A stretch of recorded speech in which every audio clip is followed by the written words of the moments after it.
Hey, welcome to this podcast. This episode focuses on activism, change, and how to improve your own community. It is very easy to feel overwhelmed by what is happening around us. If you look at Rome, the capital of Italy, it's easy to point at the overwhelmed public transport service, limited or inefficient waste management, seemingly incoherent city planning, the list goes on and on. And that was before COVID held the world hostage, before social media has accelerated our divisions on so many topics. However, there are many bright minds that instead of complaining or falling for cynicism, have chosen to take action. On this episode, I had the honor to speak with Rebecca Spitzmiller, researcher and law professor at Università degli Studi Roma Tre. She was named Officer of the Order of Merit of the Italian Republic, an honor she received by the President of the Italian Republic, Sergio Mattarella, for her fight against degradation and spreading a sense of civic pride and responsibility as co-founder of the grassroots movement Retake Roma. This conversation was recorded at the end of the first wave of the corona pandemic in Italy. I hope you enjoy this episode.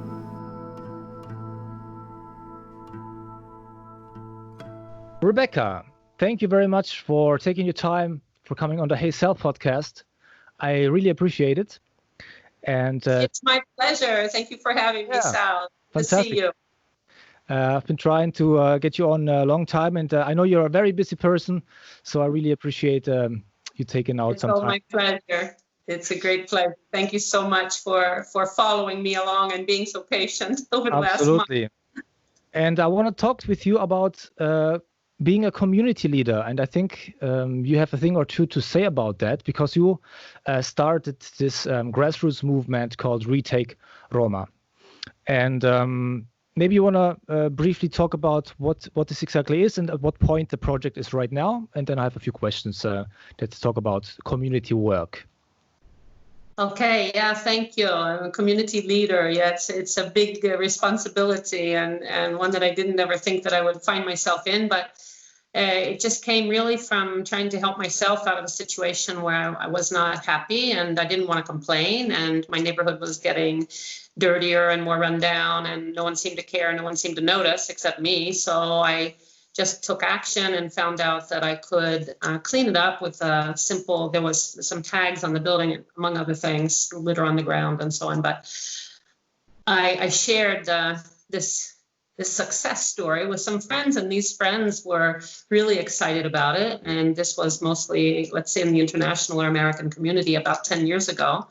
And one of these friends, Lori Hickey, she said, well, Rebecca, this is the best news I've had in the last year. And it was December of 2009. So that's a long time. We have to do something. Let's try to rally some support to get behind Rome, where it is our adopted home by now. And see if we can't, instill some civic pride and get people to energize behind that feeling of taking care of your place, the genius of a place, if you will. And that's how it all started. So this year we're celebrating our decennale, our 10-year anniversary. We're planning that now for a big event in September. And we have the support of some 90 neighborhood groups in Rome alone, and about 40 cities throughout Italy who are, let's say, within the Retake family. And we've just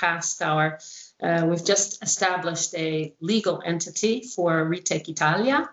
And we're very excited that this thing really is catching on and seems to be something that everyone enjoys doing and gets a sense of satisfaction out of. Mm-hmm. Well, it seems you started quite the movement there, and it really spread out all over Italy, and it's very inspiring for a lot of people to see that. But for somebody who wants to be an agent of change in their own community, and they really don't know where to start, what would you advise people to do first, whatever the topics may be? Yeah, well, whatever the topic is, if you have that that passion for a topic and you've been attracted to an issue, then that's already half the battle. You've identified something that you feel passionate about. So that means that the next steps, you're going to have to just kind of listen to your inner self and try to garner all the resources that you have. Our motto is speak up and clean up and grow up. But first you have to wake up. So having woken up to the issue that makes you driven to do something about it, that's the first thing. Then, emulating my own story, I talked to some friends about it, and then we took action, because action is the best example for others. To lead by example is, really the best way to do so. It's not enough to just preach. You have to practice what you preach. Right. So doing things and doing them in a fun way, making an activity that brings people together in the community. This is really the success of Retake. And you're letting their natural creative forces flow and you're empowering them to do the same. There's a fabulous TED Talk that is on, maybe you've seen it. It's called How to Create a Grassroots Movement. And it talks about recognizing the first follower. And the leader is only a lone nut until that first follower gets involved. And he's dancing on a hill. He shows a video. Right. And this was Lori Hickey. This was the person who told me this was the best idea she'd heard all year.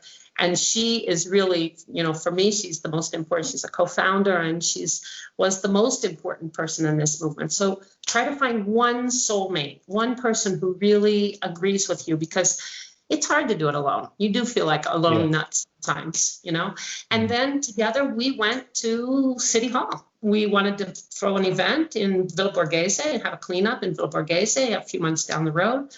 And we knew that was Centro Storico in Rome. And so we got in contact with the assessore for the historic center. Mm-hmm. He gave us an appointment. We were there. We pitched our enthusiastic idea. And he responded with the same amount of enthusiasm. Next thing you knew, we had 200 people and 6 AMA trucks and civic leaders and officials from the Ministry of Beni Culturali and others from the mayor's office there in March of 2010. And that's what really let it off. And we got some press involved, and then we went onto social networks. So you really kind of just have to use your creative juices and the resources available to you, friends, people that who might share your idea, and then just go for it, put the passion into it and communicate it. So just to put this in chronological order. So in the beginning, you started out and you invited some friends. And at this point, you did not yet have any website or any social media presence. And you approached the assessore in the city hall. Right. And was that like would you say an important step to get involved with the institutions and to spread the message? Absolutely, because the whole idea is to form a sort of bond to generate this civic awareness and civic activism. We want to work with city officials. Right. I think it's citizens' responsibility and duty to help out the city, to at least solicit their help. Article 118 of the Italian Constitution is based on subsidiarity. This is a constitutional principle that mandates public administration to facilitate the efforts of citizens in their attempt to further the common good. Mm-hmm. That's plain and simple what we were doing. We were not aware of it at that time in those explicit terms, but we soon became aware of it as we went forward. And this is in Italy one of the keys to our success, because that legal principle is there. And part of what we are promoting through Retake Roma, Retake Italia now, is really legality itself. And so we want to follow that principle. And yes, we did want to form a bond with the public administration, because we want them to do their job better. And our idea was, if the citizens pitch in and do their part and the government pitches in and does its part, we meet in the middle, each one doing 50-50, and it should be a success story. Right. It's not a perfect equation, but that was at least the theory. And in the United States, often when you hear about grassroots movements or when you hear about people trying to bring about change, there are campaigns starting along those lines of write your governor or contact your governor and all these things. On the local level, what would be the most important contact point here in Italy, or in particular here in Rome, if you want to bring about change? You mentioned the assessore. So how does it work here? Every neighborhood kind of has its own representative, right? So would you go? That's right. There is municipalities. Yeah, municipi in Rome, there are 15 municipi, municipal governments within the comune, but it depends. You have to kind of know, because Villa Borghese is not a municipal park, but even has national aspects to it and is part of the comune's responsibility. And then there's all these overlaps of administrative responsibility. You have to identify which administrative body it is. Generally, for the most part, if you're just trying to clean up your own neighborhood or you're trying to do something at the very local level, the municipal government is the one to contact because they're closest to the citizens in that particular area. And usually they're very open to change, or at least willing to listen. And then, of course, it's the luck of the draw, who you get, whose ear you can pull, and then there's all the political game playing, let's call it. But if you keep insisting, we like to say at Retake that we can be the public administration's best friend or their worst nightmare. Okay. Because of the large following that we have by now, and the amount of energy and press that we get. And we talk about the synergy between private actors, we volunteers, and associations of volunteers, the public administration, the press, and then businesses. So the corporate world is also important to us, because in a time when the city government and all government bodies are saying they don't have money, which they don't, we're turning increasingly, we have always turned to also corporate sponsors, even small businesses. So that's another way to stir up, depending on what your cause is, to try to get some business support for your idea. Okay, before we get to the business support, so you involved institutions. How did you, or what did you do to create a snowball effect and to spread the message? Did you plan anything on social media, or did it just take a life of its own and just become the passaparola, so people would recommend this movement? Personally, I found you because I was researching the broken window theory, and funny enough, I found you almost 10 years ago. But how do people usually find you, or how do you reach people to get into your movement if they're interested? Yeah, nowadays it's mostly through social media, and of course there's Facebook and Instagram and Twitter and Telegraph. We have all of these. Right. But at the very beginning, we did not know what Facebook was. We were taught what Facebook was by a young marketing director who stopped one day, was driving on the Via Cassia and saw this event that was going on. Paola Carra, the other co-founder, and she's now the president of Retake. She was heading up this event, and he stopped me. What are you doing? And she told him, and he first of all volunteered and designed our logo, which I don't know if you know it. It's the diamond-shaped pink, and so he had a great idea for the logo. And then he said, "You guys got to get on Facebook." And we said, "Face what?" And he said, "Okay." So the three of us went to his place, and he taught us how to open a Facebook page.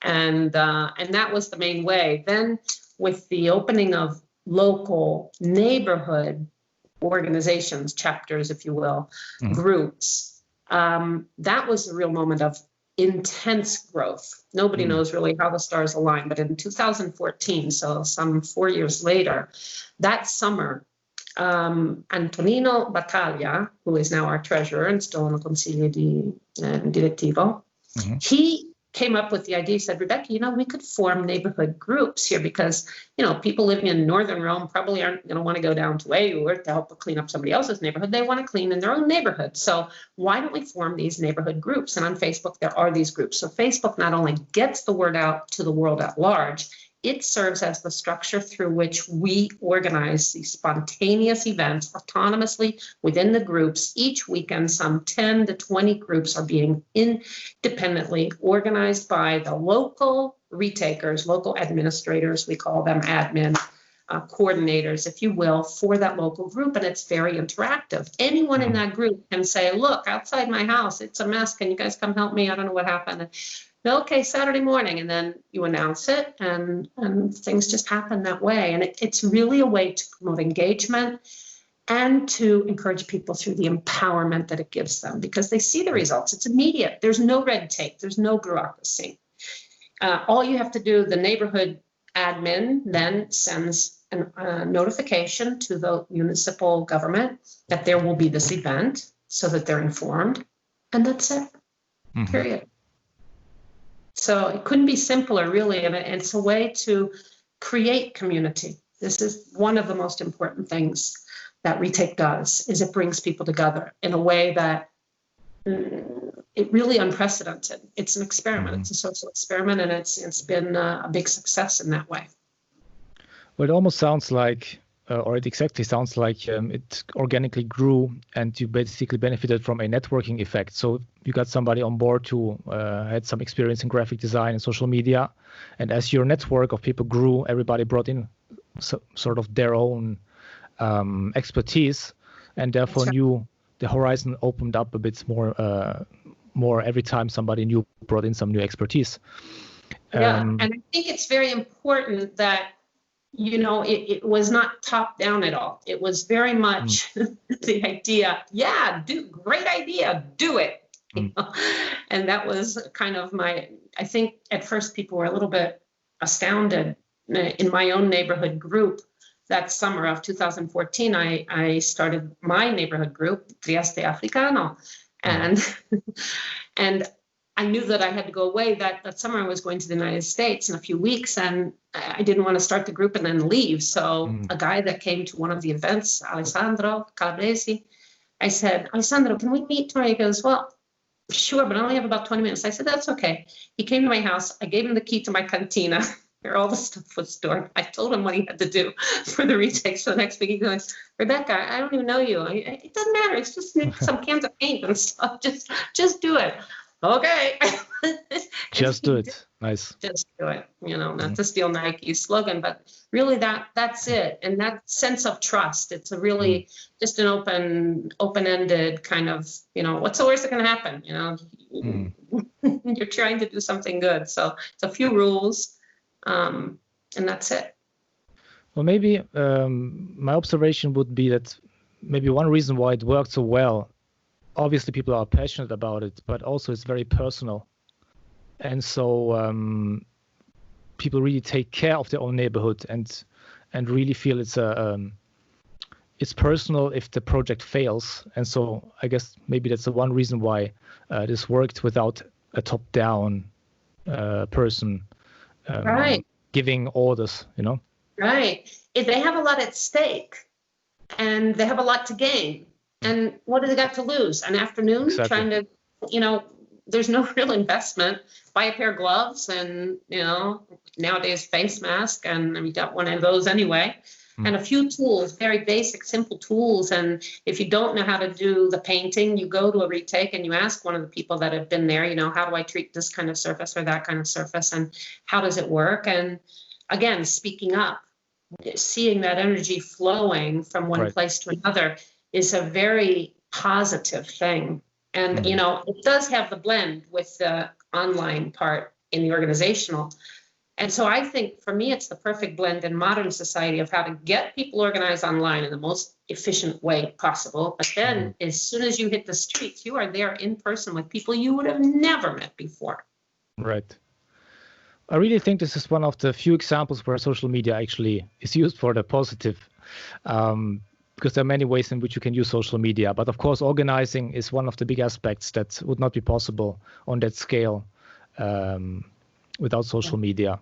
Now, how do you push back against naysayers, negative feedback, negative people, or even malignant attempts to undermine your work? I'm sure something like that also happened along the way.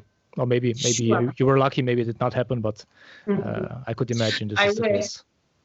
I wish so. Yeah, you got it. You know, there's always going to be naysayers and doubters and people who are have interests in attacking your work. And if we're trying to defend legality and promote legally taking care of our neighborhoods, the people that are against that, well, it's pretty obvious who they might be, people that are engaged in illegal activity of some sort, or at least negligent kinds of abusive advertising and those kinds of things, just simple littering or not disposing of waste properly, or tagging, vandalism, a whole array of things. So right. Of course, those people are going to be against us. And then and how can you combat them? We don't want to have a war. We call ourselves a gentile rivoluzione, so a kind revolution. We're not out to fight. We want to take care of Rome and take care of all of our cities, and we think that everyone could and should be involved. And sometimes it's just a question of not realizing simple gestures, throw a cigarette butt on the floor, on the ground, rather. You'd never throw it on the floor in your house. Why do you do it outside? So wake up. That's the wake up part. And so when we're attacked, if we really see it as a frontal attack like that, and there have been some of those, unfortunately, of course we have to go to the authorities, report it. And otherwise, we just try to calmly talk with people if we know who they are, if they're not hiding behind some kind of a veil or doing things anonymously, or even destroying our work of cleaning up the day after or after the fact. And sometimes those battles are lost, and you just have to realize that not everything is going to work 100%, but 90% of it does, I'd say, and that's already a lot. In terms of people who just want to drag you down, with the doubts like, oh, I pay taxes, why do I have to do this? Well, when paying your taxes is not enough, then maybe you need to get engaged and say to the administration, look, you're not doing your job. Here's how we can help at the beginning, and then get yourselves back to the point where this is not happening anymore. This is our goal. Because I pay taxes, it doesn't mean that I'm going to accept living in a filthy place. I can't do that. It's just not me. It's bigger than me. If my taxes aren't being used for the right things, I'm going to have to pitch into it myself. Worse things can happen. And I'm having fun while I do it. And I'm meeting people, and we're trying to just continuously be kind of a rubber wall against that kind of negativity. And toxicity is out there everywhere. Sal, you know that. We have to just resist it and avoid it and go on and be positive. Right. Absolutely. Absolutely agree with this. And what do you think for people who want to get involved with something, maybe Retake Roma, and you can later, after this, give us the different places where people can actually find you. But what would you say are other hot topics that you see at the moment that should be tackled, maybe by the young kids generation, from millennials, which I apparently am still part of for some reason, to Generation Z and Generation Alpha.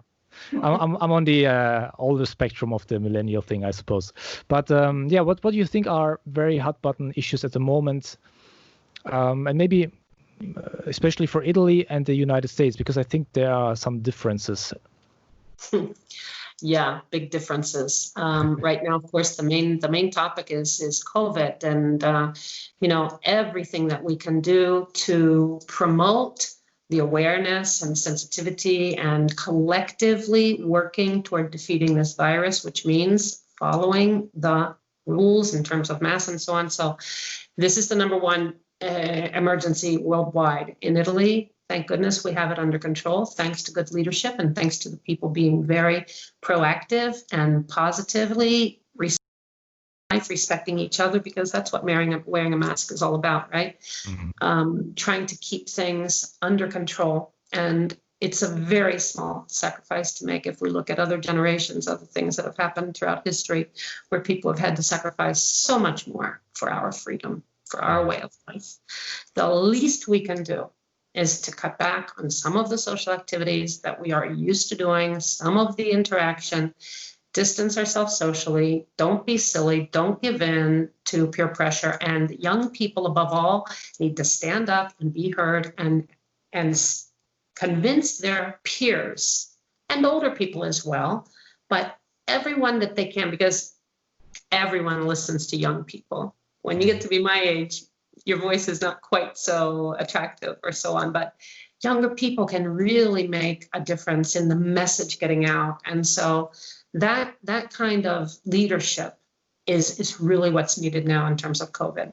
The same thing goes for, in my opinion, and these are political opinions. These are ideas that are, closely linked to public governance, just like Retake is. We're nonpartisan, but we definitely have to do with policy decisions, which is what politics is.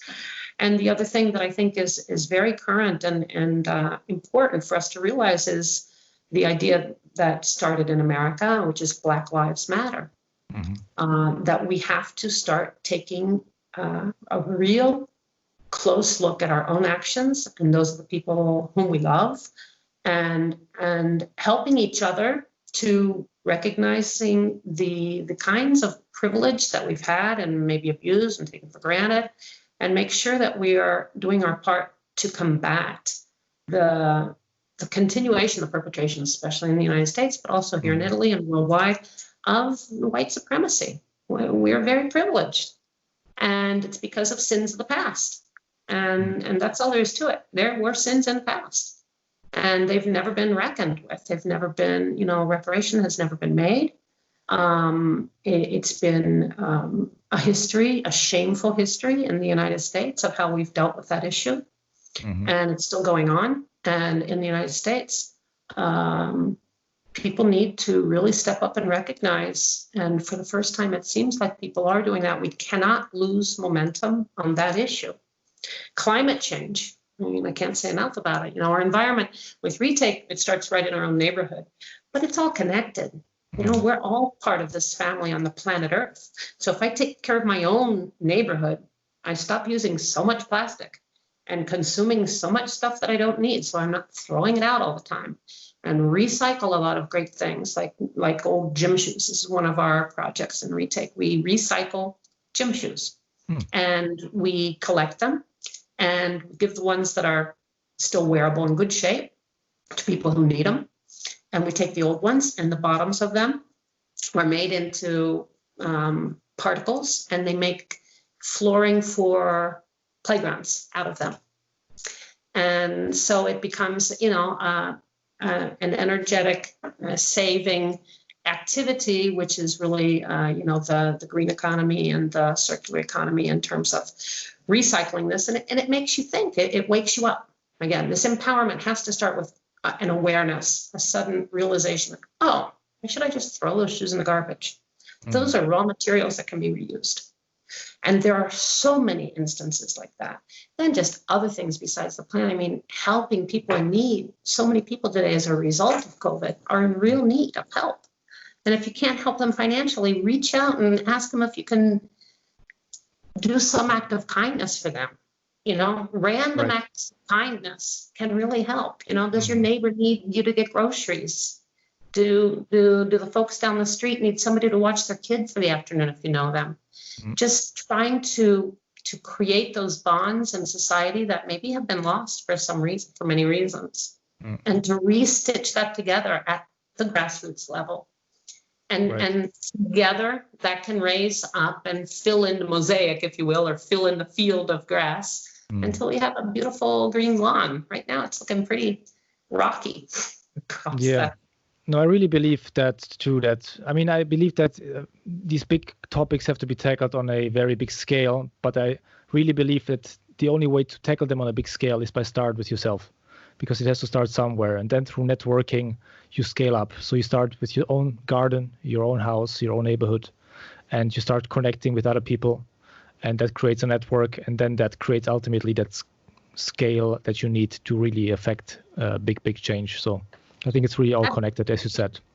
Absolutely. And the goal does not have to be to create a massive scale, because even at a very egotistical level, the good that you do, even in your own small way, does good for you, first of all, because you feel better. Your neighborhood's cleaned up, or your neighbor got groceries, so you feel good about it. They feel good, whoever you're benefiting. The collectivity feels good because you're creating a wave of positivity. And don't ever underestimate the power of that going on its own 2 feet, because I never dreamed that Retake would become this big. I never dreamed that it would have its own legs and be walking out there and doing things that I don't even know about.